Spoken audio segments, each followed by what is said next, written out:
I almost got murdered today. So I got a lead. Somebody called me at 1:43 in the morning yesterday and left a voicemail. Otherwise, I'd like, okay, spam.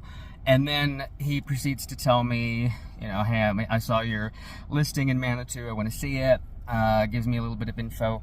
So I call him back, later, not at 1 in the morning. And we have a little bit of a conversation. He's coming down from Fort Collins. This house looks perfect. Wants to see. Great, yeah. And I felt a little,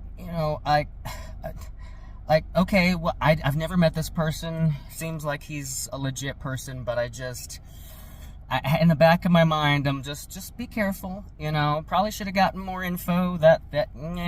Yeah. And so I ask agents in my office, like, hey, this person, like, have you heard of this person? This kind of the background. And about 3 or 4 agents in my office so far are like, yep, I got his info. We had a conversation. And one of them said, hey, yeah, we actually showed him an investment property, and when he showed up, he had a crowbar in his hand, and he walked through the whole house holding that crowbar. And apparently he lives in he's in some motel in Manitou now.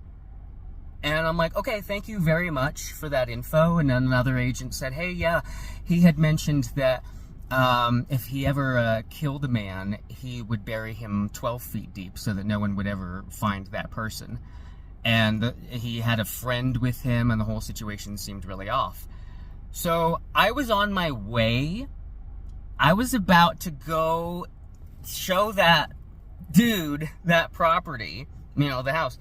And so I responded to everybody. I said, thank you very much. Nope, I'm not going out. I sent a text to the dude, like, nope, not happening. I don't, nope. There's stories.